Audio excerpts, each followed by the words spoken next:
A very warm welcome back to Weekend Breakfast with me, David Bull. The time 7:20 on Sunday, October the 30th. Many of you are up and the switchboard has gone crazy, and many of you coming back with all of your suggestions. So I've been asking this morning, Rishi Sunak, 7 days in the job. What are his three priorities? What are the three things that you think he should be doing, and in what order? Lots of those coming in. Just before that, I want to say good morning, says Jenny. Good morning, Jenny, one of our regulars. Jenny says, good morning, Doc. I love the rich rose pink shirt, just the same colour as my Zephyrin Drauchen climber, which succumbed to black spot years ago. That's very kind, thanks. I'll probably get a black spot. Do you think underperforming ministers should be given a black spot on their way out? I think it's quite... Jenny, you should go back to bed. Right, so, by the way, Renee, this one says, from Xpeed, Renee is spot on with the education choices, number 3, so thank you very much for that. This one says, get rid of net zero, clean institutional wokeness and prosecute educational providers that sexualise children. This from Christopher in Leeds. In order should be environment, economy and crime. Thank you very much indeed. One more. Yvonne Canham says, if the government sorted the immigration fiasco, they would have the money to sort out a list of 10 priorities. There are enough MPs to sort it all out. Sorry, I was reading the next bit. Love Sunday mornings with you two. Well, thank you very much indeed for that. By the way, if you are watching TalkTV at home, don't forget you can continue listening to the programme whilst you're in the car on Talk Radio. And of course, if you're watching TalkTV on YouTube, you just click the subscribe button now and you will never miss a single moment. How fantastic. Right, joining us now is Vincent Moss, who is former political editor at the Sunday Mirror. Good morning. Morning, David. You're back again. I saw you in the building yesterday. That's right, 2 days running. Who knows what's going on? well, quite indeed. It must be serious stuff. So you've leafed through the papers and you've picked out the stories that you think are important. Should we start in the Mail? Yeah, it's a mixed bag, but the Mail is what we used to call in the trade a proper old-fashioned marmalade dropper, because it's an astonishing story, really. Is that what it's meant to sound like? So you literally drop your marmalade? You literally drop your marmalade when you're reading the Sunday papers on a Sunday morning, that if a story is so astonishing, you go, well, that's a real marmalade dropper, because it's come right out of the blue. Have you heard that, Ren? No. It's brilliant. No, but I don't know, I suppose it only applies if you read the papers in the morning. If you read them later in the day, then you probably wouldn't be having toast and marmalade, so you have to call it something else. But yeah, it's a nice sort of phrase, although you'd have to be a pretty good story, really, to drop marmalade in reality. Anyway, so that's what we tend to call them. And this story in the Mail on Sunday fits that bill, really, because the headline is Kremlin hacked Liz Truss's mobile phone. And essentially the allegation is that Putin's spies got into the former Prime Minister's personal phone and got all sorts of secret messages, potentially for up to a year. Security messages, messages about other diplomats, things that she said to the former Chancellor, Kwasi Kwarteng, she's a close friend of. And the problems were so bad that this phone has now been placed in a locked safe in a secure government location. And there's a real worry about what information was actually accessed. And that the other problem with this story is it actually happened and was known about during Liz Truss's leadership campaign, and the government sat on the story and imposed a news blackout, which is made Labour start to ask questions about this and say, what on earth was going on? Well, I was about to say, when did it happen and why don't we know until now? It's because there was a news blackout, and we should have known much earlier, and it could have impacted the leadership contest in many ways, because if people had known about this, they might have thought, well, this is somebody who can't be trusted with state secrets. So this was a personal phone, though, right? That's right, yeah. Oh, it was a personal phone. Yeah, it wasn't a business phone. So then the question is, why was she don't we go to the Suella Braverman thing? You can't discuss state matters on a personal phone anyway. Well, is there a suggestion that state matters were discussed, or just... Yes, that she said all sorts of messages about government business and about colleagues. And what happens with government ministers, in my experience, is quite often they will get given an official phone that's encrypted, but quite often they like communicating on their own personal phone as well, and they will have one or two phones, or they've had an old phone historically, and they've just kept using it. So it is a problem, and it does tie in, as you rightly say, to the Suella Braverman issue, because it's about data security and being sure that foreign regimes can't get hold of government data. And yet, Suella Braverman was forced to resign over that matter, and obviously Liz Truss wasn't. That's right, but had it emerged during the leadership contest when she was in a more powerful position, she's not now, just a backbench MP, then it could have been a completely different story. So people are starting to ask questions about, of course this is very serious, the Russians having access to So who would have authorised that? It To looks have like the Cabinet that blackout. Secretary, Simon Case, imposed a news blackout, according to the Mail on Sunday, said you cannot report this. Now, obviously, on matters of national security, the government will very rarely, but understandably, impose news blackouts. It's a question of whether this was done for political reasons or for any other reason. Yeah, that's extreme. Is it time to divorce our press totally from a government message and let them report freely? As in, really be a free press? Well, yeah, Because they haven't been a free press. No, I mean, I'm torn slightly, because if it's a matter of national security, I understand the blackout. If it is just to keep her nose clean during the leadership election, that's a very different matter indeed, isn't it? Because if that had come out, the members, without a doubt, would have thought, I can't trust her, therefore she cannot be Prime Minister. That's right, and that's certainly the allegation in some quarters that the information was sat on during the leadership contest because it would have impacted on her ability to win that contest. So how do we know this now? That's the question. I'm afraid I don't know the answer to that. The Mail on Sunday have obviously got to a position where they can now report it, and they're making the point that even before this emerged, that Liz Truss's mobile number and that of other politicians was for sale on the internet for about £6.50, so you could get their old phone numbers. The thing is with a lot of politicians, they have careers before they get famous, and their mobile numbers are in quite wide circulation, and if they're sensible, when they get into high office, they should really change their mobile phone numbers. Yeah, it's a good point. Because that's a really interesting point, because one wonders how many men are involved in this as well, male politicians. And I did say to you this morning that when I went through the papers this morning, there's the whole attack on Suella Braverman, which continues in so many ways. There's a big piece in the Times about Liz being a diva when she was on tour as Foreign Secretary. Yeah. Now there's this piece that you can't trust her. I almost feel that we've done a full 360 and we're attacking women in positions of power now, that they can't be trusted, and, you know, that they're divas, and it's time to move to the sensible men. Well, there are a lot of male divas as well. Well, why do you it's jump? not being reported. No, though, but is that's it? really interesting. You spoke to me about this earlier, and I certainly hadn't thought that. Why have you connected those events and thought that? Because I just feel at the moment that we are under attack. Women are under attack just for being women. We're not allowed to breastfeed anymore. We're not allowed to have periods. We're not allowed to give birth. We're not allowed to be mothers. Well, and yet we've had 3 female prime ministers. We have, and the last 2 have been absolutely bullied out of office. The last 2 were bullied out of office. But maybe they were bullied out of office not because of their gender, but actually because, of course, the civil service didn't like what they stood for. Penny Mordaunt was not allowed to run. She was prevented from running by Boris, and there is a report that the 1922 committee said we cannot have another woman. Oh, interesting. I think women are done at the moment, and now we're moving over to Women in men. politics certainly do get a rough time. I mean, even going back to the Tony Blair era, Cherie Blair used to get a terrible time from a lot of the newspapers in terms of scrutiny in her role. Yeah. So there is that element that perhaps, I mean, Boris Johnson eventually was bullied out of office, but a lot of the time he was in office, he was seen as this fun, jolly, happy person. And it's early days for Rishi Sunak. Let's see what happens. But yes, I think that's a very valid point, that women quite often endure more scrutiny and a much tougher time in politics. And they've even been criticised on their clothes. Yes, I know, which is ridiculous, and Theresa May's heels and all that kind of stuff. But Vincent, you've been in this game a long time. Will this story run, do you think? I think so, because there's a lot of questions to answer about it, and it's just got all the elements of sort of intrigue, and it's got politicians, it's got Russians, it's got spies, it's got mobile phones. And Russia. And Russia. Yes, so it ties in all the sort of main strands of things that we're talking about a lot at the moment. So the government's certainly got some answers to come up with on this one. It's a very good and very intriguing story. Who placed it? Exactly. Someone placed it. Yes. Yeah. I think that now Liz Truss has gone, I think there was an awful lot of things that were known, as they always are, by ex-prime ministers, known about ex-prime ministers, and people sit on them for various reasons, and they usually emerge after they've left office. Well, who would go into politics? Exactly. I know. Right, let's move to the Times now. Right, this one is... tell us about this. Well, the Times are leading on really one of the big stories that's certainly be for the next week or so, which is the upcoming climate talks in Egypt. And the headline on the Times is Tory Green Czar attacks Sunak for COP27 snub. And this is, of course, I think you've been talking about it earlier, that Rishi Sunak won't be going to Egypt to the climate talks.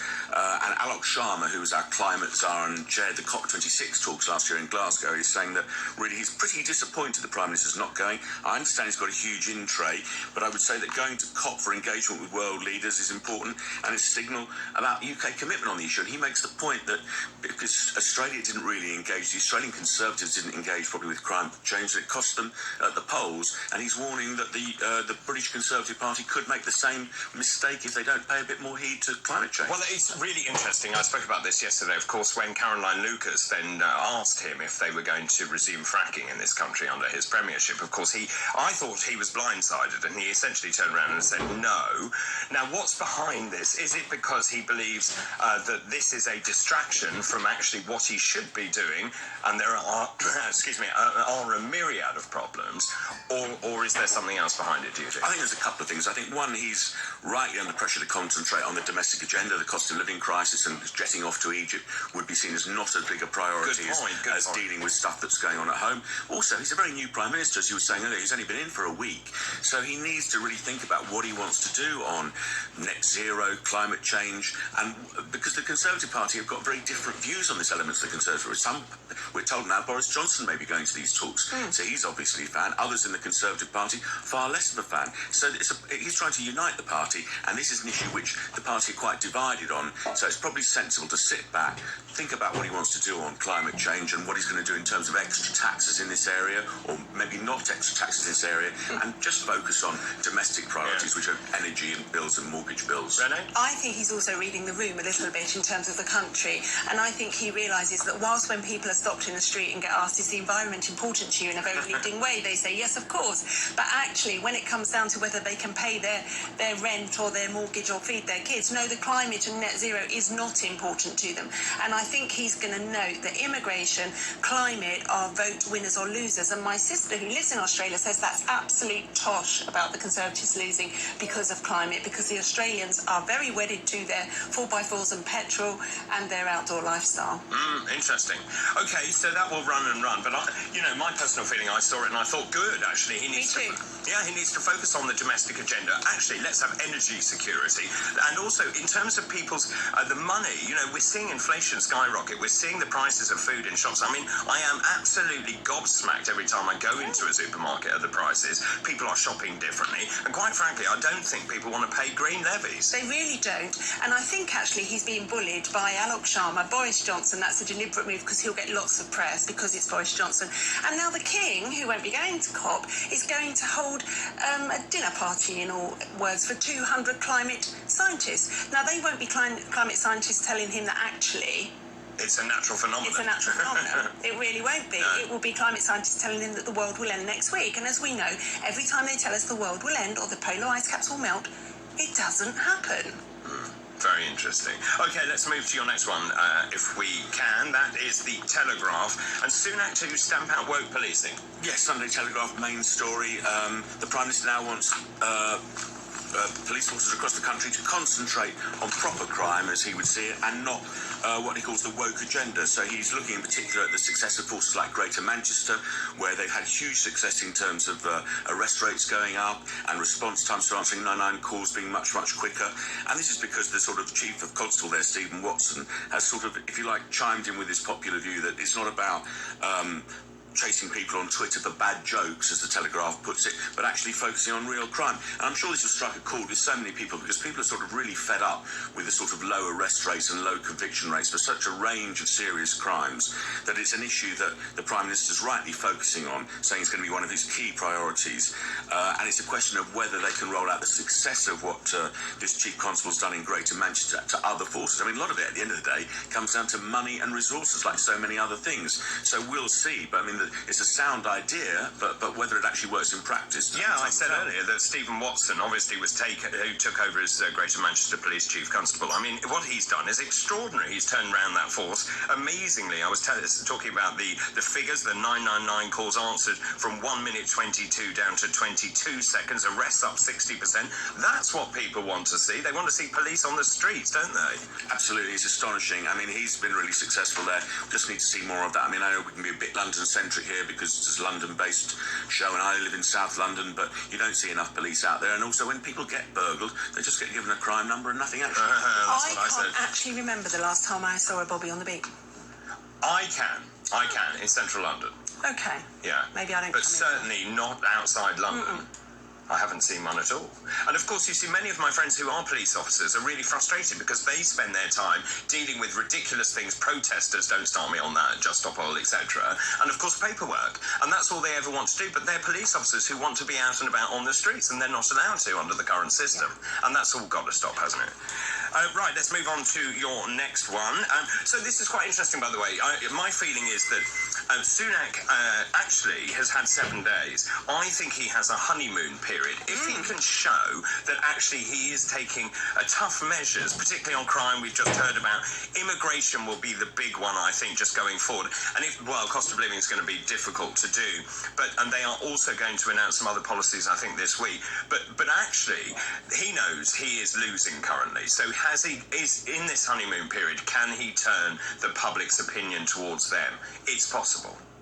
I think it's very possible insofar as the Conservatives were doing so badly towards the end of Liz Truss's regime. They were you had Labour at incredible 50% in the polls. Now that's obviously going to come back down as Keir Starmer, the Labour leader, has rightly warned his own party. The gap in the polls will close, but of course what Rishi Sunak wants to do is to get them to a position where the Conservatives are again ahead in the polls before the likely next general election in 2024. He's got a lot of work to do, and part of that will be about sound management of the economy, dealing with crime, dealing with the environment, dealing with the small boats crisis. So he's got a lot in his in tray, but I would argue that he started from such a low place that the only way is up to some extent. And I think I'm very worried, as many people are, about the autumn statement. What is that going to say? Rene, you said to me you read something. So I read this morning in the Times that with his discussions with Hunt, he's looking at 50-50 on austerity and tax rises, which compared with Osborne's was 80% austerity, 20% tax rises.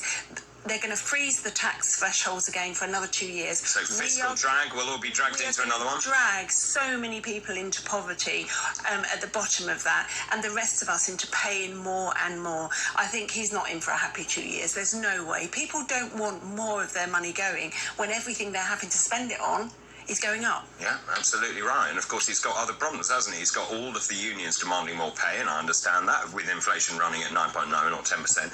And of course they want that kind of money so that they don't feel poorer. He's got a rough ride. He has one get out of jail card really though, which is he could put off a lot of these painful cuts until 2025 and have the election before a lot of the cuts kick in. So what they're talking about doing now is extending the time frame where you look at government spending and borrowing, instead of it being over 3 years, over 5 years. That would mean you'd have 2 years after the next general election where you could say, well, we're going to cut a lot of things, but some of them won't kick in until 24, 25, by which time, so a lot of the early pain, and still be doubtless lots and lots of pain for everybody, public services, people paying tax and the rest of it, but it could be that some of that is deferred until after. So why couldn't we write it off over 25 years like a war debt? I think the argument is because our debt has just been rising so much that action needs to be taken now to deal with it. And is it really fair to saddle people's children with even more debt than we've already built up as a country? But I like your idea of deferring. It's a very clever tactical move, but of course it would be transparent, and all the opposition parties would have a go at that. Absolutely. Let's move on. I think I'm very sad about the next one. Yes, the Express. I am very sad about this. Are you? Yes. I think it's a completely wrong decision. Well, and that's my final point. It's a really good talking point. This one. Sunday Express is saying Rishi will sink Boris's yacht, and this is the talk.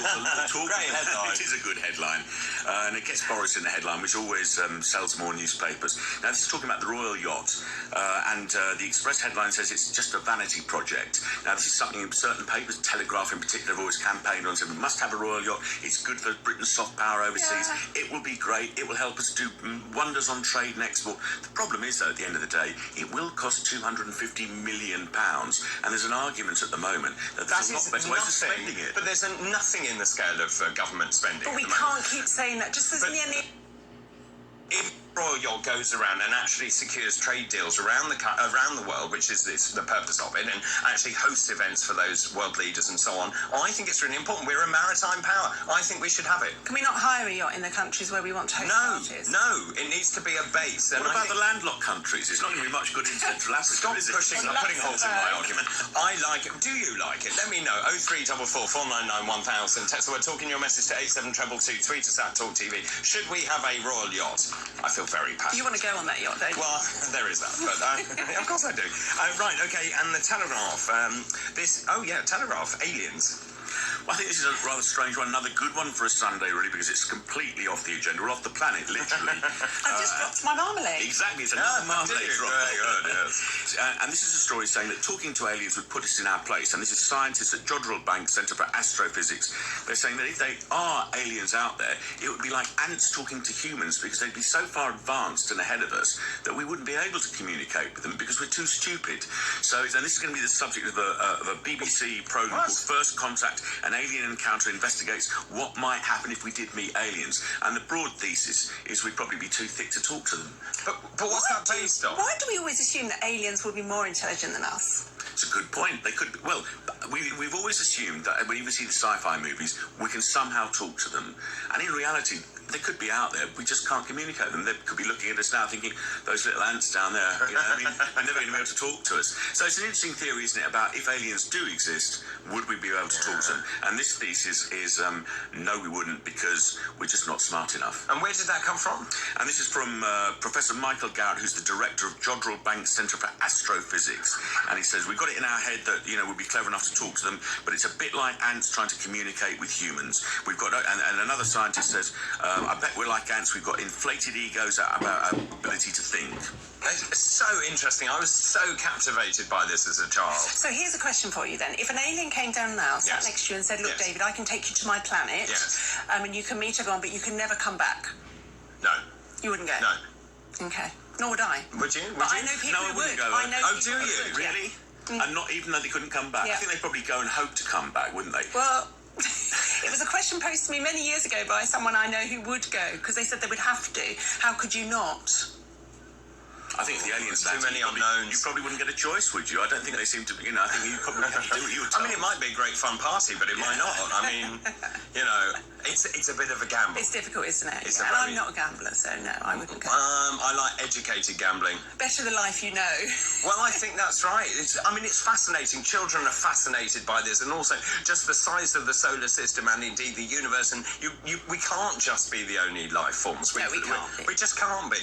And obviously, we know it's about that spontaneous mix of all these the elements and so on. I mean, I just don't believe that it was just one occasion that all of the conditions were met and life was created. I agree. Well, hopefully Elon Musk or whoever will get us out far enough into the solar system that we'll find out one day. Well, he says we can tell jokes on Twitter now. Hey, yes, of course, that was completed, wasn't it? Yes, very good.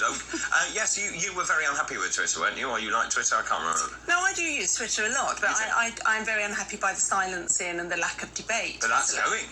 This is good. Very I welcome him back. Well, I'm sure he'll be thrilled. Renee, thank you very much indeed. Vincent, thank you very much indeed for that as well. After the break, I'll be taking all your calls, your thoughts, and of course all your messages. Many of those coming in. I'm just grinning at some of them. This is Talk TV. We're broadcasting live from the Talk Radio studios.